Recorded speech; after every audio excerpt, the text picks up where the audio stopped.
তোমাদের রেলের গ্রুপ ডির পরীক্ষাটাকে লক্ষ্য করে আমি তোমাদের ৪৫ দিনের একটা রিভিশন টার্গেট করে দিয়েছি, যেখানে প্রতিদিন তুমি কিভাবে কোনটা পড়বে যাতে তোমার পুরোপুরি ভালোভাবে সম্পূর্ণ সিলেবাসটা রিভিশন হয়ে যায়। তা আজকে আমাদের ২ নাম্বার টার্গেট দেখে নাও। সবার প্রথমেই তুমি চলে যাও কারেন্ট অ্যাফেয়ার্সে। দেখো কারেন্ট অ্যাফেয়ার্স জানুয়ারি ২০২৫-এর যে পিডিএফটা আমি তোমাদের টেলিগ্রামে দিয়েছি, ৪৪টা পেজের পিডিএফ। তার মধ্যে প্রথম দিনে মানে আগের দিনেই আমরা ২২টা পড়ে নিয়েছি। আর আজকে বাকিটা অর্থাৎ লাস্ট পার্ট যেটা আমি দিয়ে দিচ্ছি, মার্কিং করে দিচ্ছি, সেগুলো কিন্তু চটপট রিভিশন করে নিবা। পার্ট 1-এ প্রথম 22টা পেজ তোমরা পড়ে নিয়েছো। এবার দেখো আমি পরবর্তী যে 22টা পেজ রয়েছে যেগুলো ইম্পর্টেন্ট পয়েন্ট, তুমি তো এইগুলো একবার পড়েই নিয়েছো, পিডিএফ তো তোমাদের আগেই দেওয়া হয়েছে। তাই এবার যেগুলো ইম্পর্টেন্ট সেগুলো আমি তোমাদের এখানে মার্কিং করে দিয়েছি, ঠিক আছে? সেগুলো কিন্তু আরও মানে দুবার পড়ে রিভিশন করে নাও। বেশি সময় লাগবে না, খুব জোর তোমার হচ্ছে 30 মিনিট সময় লাগবে এখানে এই 22টা পেজ পড়তে, ঠিক আছে? এমসিকিউ টাইপের প্রশ্ন তো চটপট পড়ে ফেলতে পারবা, চটপট রিভিশন করে ফেলো এগুলো, কেমন? এবার জিকেতে তুমি দেখবা তোমাদের যে গ্রুপ ডির পরীক্ষার জন্য মানে যে টাইপের প্রশ্নগুলো আসে তারপর কিন্তু আমি পুরো জিকে সিলেবাসটার উপরে কিন্তু 107টা পেজের মধ্যে পুরো জিকেটা তোমাদের আগেই দিয়ে দিয়েছি। তা তোমরা সেখান থেকে প্রথমেই দেখবা প্রথম 6টা পেজ যেটা রয়েছে জাতীয় পুরস্কার, তার মধ্যে কিন্তু সমস্ত রকমের পুরস্কার একদম আপডেটেড রয়েছে 2025 পর্যন্ত, বুঝতে পারলে? সেটা কিন্তু তুমি এই 6টা পেজ পড়ে নিবা। জিকে যেগুলো সাজেশন ভিত্তিক আমি তোমাদের কিন্তু এখানে এক একটা টপিক ধরে ধরে তুলে দিয়েছি। মোটমোট এখানে দেখো 51টা টপিক রয়েছে। এই টপিকগুলো তোমাকে পড়তেই হবে। তার সাথে তোমাকে আরও 40টা গুরুত্বপূর্ণ জিকে ফ্যাক্টস রয়েছে, যেমন বিভিন্ন দেশের তৃণভূমিগুলো যেগুলো কোথায় কোন দেশে অবস্থিত, বিভিন্ন পত্রিকা ও তাদের সম্পাদক, বিভিন্ন পরিমাপক যন্ত্রপাতি, বিভিন্ন রোগ ব্যাধি, কর্কট ক্রান্তি রেখা সম্পর্কিত তথ্য, তাই না? তারপরে তোমার হচ্ছে গুরুত্বপূর্ণ প্রোগ্রাম, উপাধি, গুরুত্বপূর্ণ খাল, নববর্ষ, ঋগ্বেদ, এই যে 40টা গুরুত্বপূর্ণ ফ্যাক্টস রয়েছে এগুলোও কিন্তু তোমাকে পড়ে নিতে হবে। এই 8 থেকে 10টা নাম্বারের জন্য এগুলো কিন্তু অবশ্যই পড়তে হবে। তা আজকে তুমি দেখে নাও যে জাতীয় পুরস্কার 6টা পেজ রয়েছে মাত্র, চটপট কিন্তু পড়ে রিভিশন করে নিবা। দেখো আমি দেখিয়ে দিচ্ছি, এই যে জাতীয় পুরস্কারের মধ্যে প্রথমে ভারতরত্ন পড়ে নিলে, ঠিক আছে? তারপরে পদ্ম পুরস্কার সম্পর্কে তুমি দেখে নিলে 2025টা, ঠিক আছে?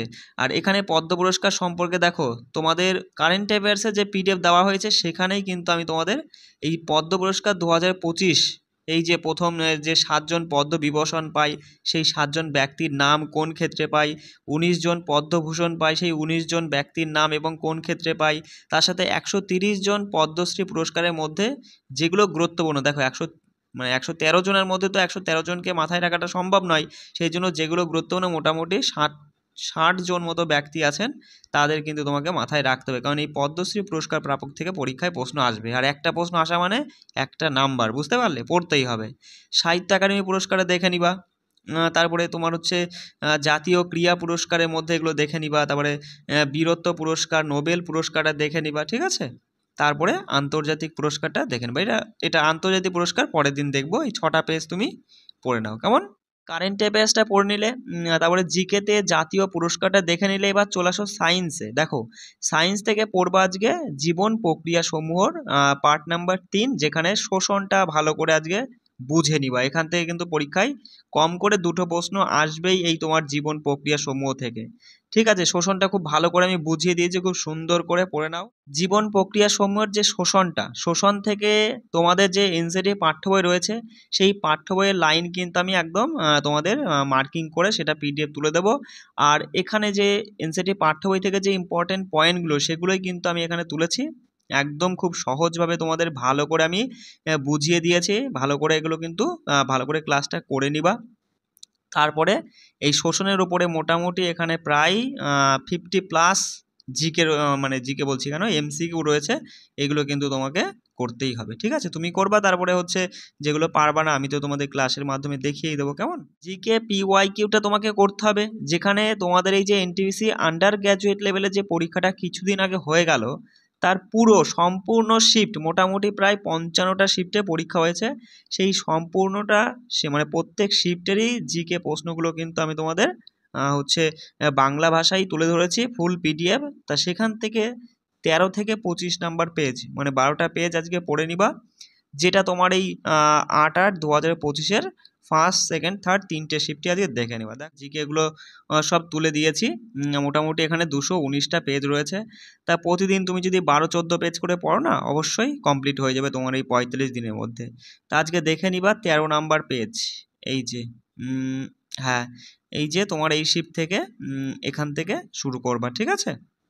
নিচে প্রশ্ন এই যে হচ্ছে দেখে নাও কত 1 নাম্বার কোশ্চেন এখানেই রয়েছে। এই যে আইনগত পরিষেবা কর্তৃপক্ষ আইন, এই যাই হোক এইখান থেকে শুরু করে 13 থেকে একদম 25 পর্যন্ত পড়ে নিবা, এখনই পড়ে নাও, ঠিক আছে?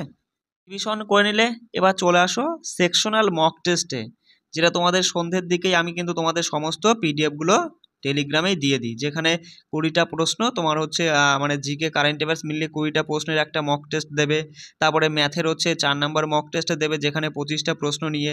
এবং সায়েন্সের ওপরে আমি তোমাদের কিন্তু হচ্ছে এক একটা সায়েন্সের অধ্যায় ধরে এমসিকিউ করিয়ে দিচ্ছি, যেখানে গতির উপরে আজকে 50+ প্রশ্ন রেখেছি, মানে নিউমেরিক্যাল সহ, ঠিক আছে?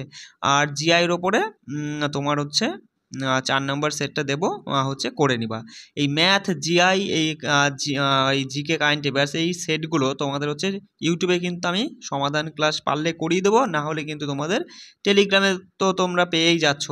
আর ওপরের এই সমস্ত ক্লাসগুলো এবং সমস্ত পিডিএফগুলো কিন্তু তোমরা টেলিগ্রামে পেয়ে যাবে। দেখো তার সাথে ফুল মক টেস্ট দেবো একটা, আজকেও একটা ফুল মক টেস্ট আমি তোমাদের তৈরি করে দিয়েছি, ঠিক আছে? এই মক টেস্টটা দিয়ে দিবা 100 নাম্বারের, এবং সেটাকে খুব ভালোভাবে অ্যানালাইসিস করবা। কিন্তু অ্যানালাইসিস তোমাকে করতে হবে। যদি শুধু মক টেস্ট দিয়ে ছেড়ে দাও, অ্যানালাইসিস না করো, তাহলে সেই মক টেস্ট দেওয়া না দেওয়া সমানই, বুঝতে পারলে? এবার তোমরা যারা নতুন আছো, এখনও দেখো তোমার কাছে কিন্তু 45টা দিন সময় রয়েছে। যদি তুমি খুব ভালো মতো করে পড়ে নিতে পারো, তাহলে তোমার নাম্বার যদি এখন 50 ওঠে, 50 থেকে কিন্তু তুমি 80+ নাম্বার অবশ্যই তুলতে পারবে, যদি তুমি খাটতে পারো, পড়তে পারো। কথা মতো এরকম যেভাবে পার ডে আমি যা বলছি এইভাবে পড়ে নাও। তা সমস্ত ক্লাস, মানে সমস্ত রেকর্ডেড ক্লাস সাথে সমস্ত পিডিএফ তোমাদের একটা নির্দিষ্ট টেলিগ্রাম চ্যানেলে আমি করে দিয়েছি। সেখানে কিন্তু তোমাদের আমি সমস্ত ক্লাস এবং পিডিএফগুলো দিয়ে থাকি। তা সেখানে অ্যাডমিশন যদি নিতে হয়, তাহলে তোমাকে এই নাম্বারে 299 টাকা যে কোনো মাধ্যমে তুমি পেমেন্ট করে সরাসরি এই নাম্বারেই হোয়াটসঅ্যাপে একটা SMS বা স্ক্রিনশট পাঠিয়ে দেবা, সঙ্গে সঙ্গে কিন্তু আমি তোমাকে অ্যাড করে নেবো, ঠিক আছে? সবাই ভালো করে পড়বে, রাখছি। জয় হিন্দ।